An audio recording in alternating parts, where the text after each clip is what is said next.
देश भर में आज डॉक्टरों की हड़ताल है। आईएमए ने कॉल लिया था कि 24 घंटे तक ज्यादातर सर्विसेज जो हैं वो बंद रहेंगी। सिर्फ इमरजेंसी सर्विसेज अस्पतालों में ज्यादातर चलती रहेंगी। और इसी पर बात करने के लिए हमारे साथ मौजूद हैं इंडियन मेडिकल एसोसिएशन के secretary general doctor Anil Kumar Nayak ji. उनसे बात करते हैं। सर, आप लोगों की कॉल थी, हड़ताल तो हफ्ते भर से चल रही है, लेकिन 24 घंटे तकरीबन सभी सर्विसेज बंद रहेंगी अस्पतालों की, सिर्फ इमरजेंसी सर्विसेज को छोड़कर। हड़ताल शुरू हो चुकी है, उसका असर दिख रहा है।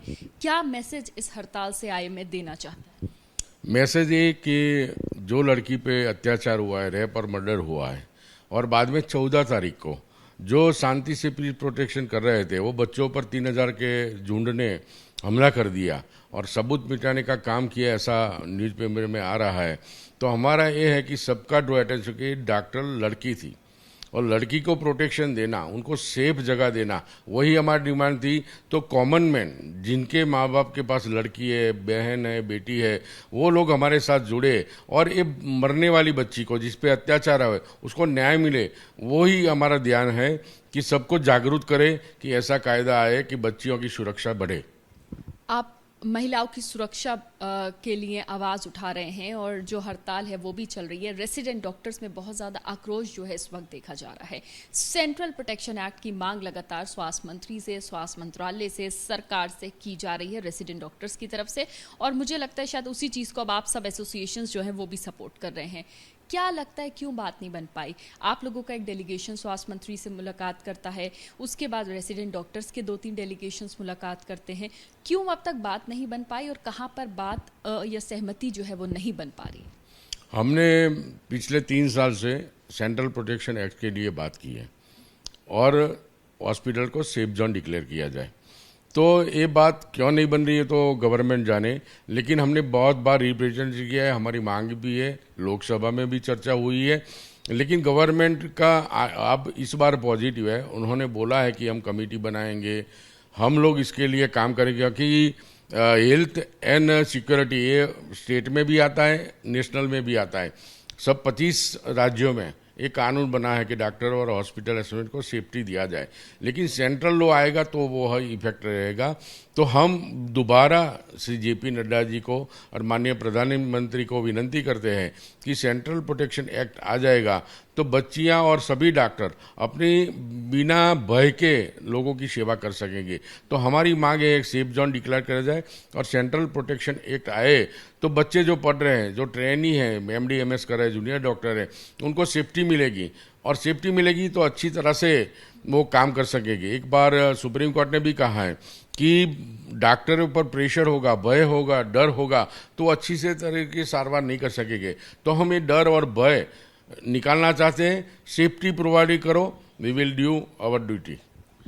हम ये भी देख रहे हैं अलग अलग अस्पतालों में, खासतौर से राजधानी दिल्ली के अस्पतालों में, चाहे एम्स हो गया जहां पर ना सिर्फ दिल्ली से बल्कि देश भर से मरीज आते हैं, सफदरजंग, आरएमएल, उसके अलावा दिल्ली के कई सारे अस्पताल, क्योंकि रेसिडेंट डॉक्टर्स जो हैं वो हड़ताल पर हैं तो उसका असर मरीजों पर भी देखा जा रहा है। बहुत सारे मरीज ऐसे हैं जिनके इलाज में देरी हो रही है, कई को कई महीने बाद की डेट मिली थी लेकिन अब फिर डेट आगे बढ़ गई है उनके इलाज के लिए। मरीजों पर असर साफ तौर से हड़ताल का दिख रहा है, उस पर आप लोग क्या सोचते हैं, क्या कहें?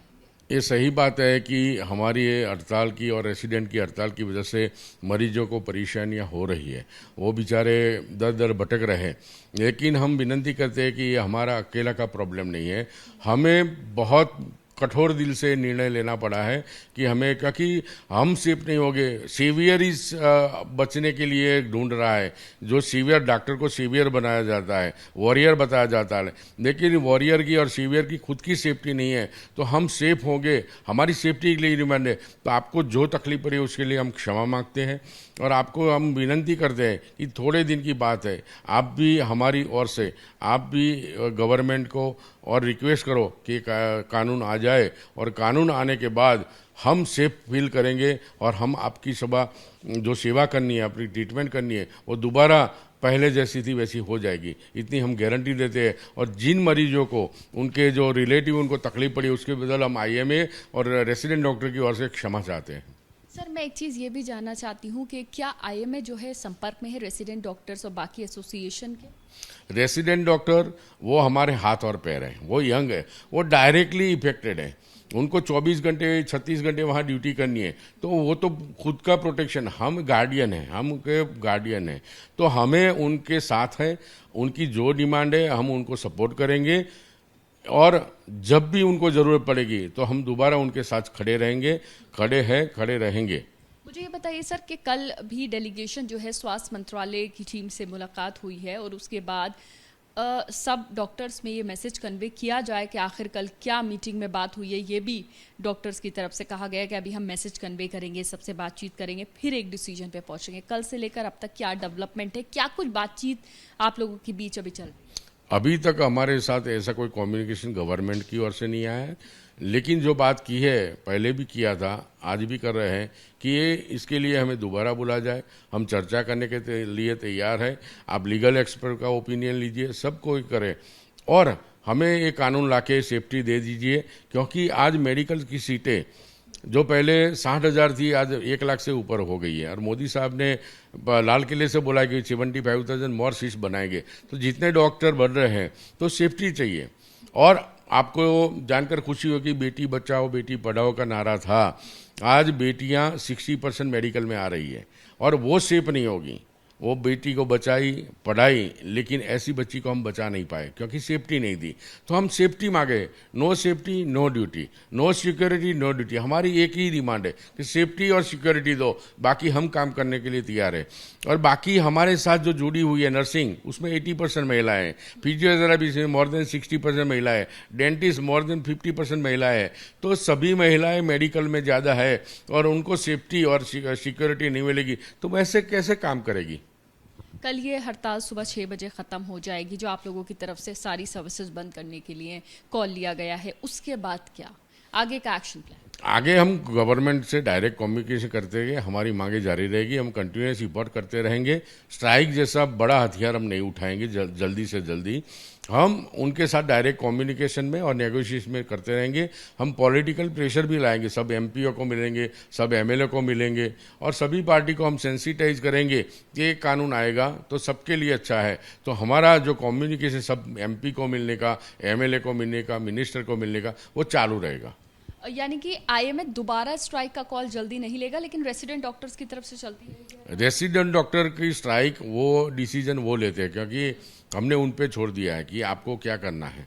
तो रेसिडेंट डॉक्टर जो चाहेंगे उनको हमारा सपोर्ट रहेगा, लेकिन आईएमए की स्ट्राइक आज के दिन पूर्ति है। बहुत शुक्रिया बातचीत करने के लिए। तो सोचिए कि भारत में 60% जो हैं वो डॉक्टर्स महिलाएं हैं और इसी को लेकर यहाँ पर कोलकाता आरजीकर मेडिकल कॉलेज में जो महिला डॉक्टर के साथ दरिंदगी होती है, उनकी हत्या कर दी जाती है, उसको लेकर आईएमए जो है उसने स्ट्राइक का कॉल लिया था। कल सुबह 6 बजे आईएमए की स्ट्राइक कॉल खत्म हो जाएगी। उसके बाद उनका कहना है कि हम पॉलिटिकल प्रेशर जो है वो भी लेके आएंगे, एमपी से भी मिलेंगे, सरकार से भी बातचीत करने की कोशिश करेंगे ताकि किसी तरह से सीपीए पर बात हो जाए और इसके साथ ही उसका कोई समाधान निकले। सेफ्टी सिक्योरिटी जो है उसको एश्योर किया जाए ताकि डॉक्टर सेफ एनवायरनमेंट में काम कर सके। हालांकि जो रेसिडेंट डॉक्टर्स हैं उनकी हड़ताल फिलहाल चलती रहेगी या आगे वो जो भी निर्णय लेंगे ये रेसिडेंट डॉक्टर्स पर निर्भर करता है। कैमरा पर्सन राजेश के साथ Madiha Khan, ABP news, Delhi. For exclusive and insightful videos, subscribe to our new channel ABP Live Premium.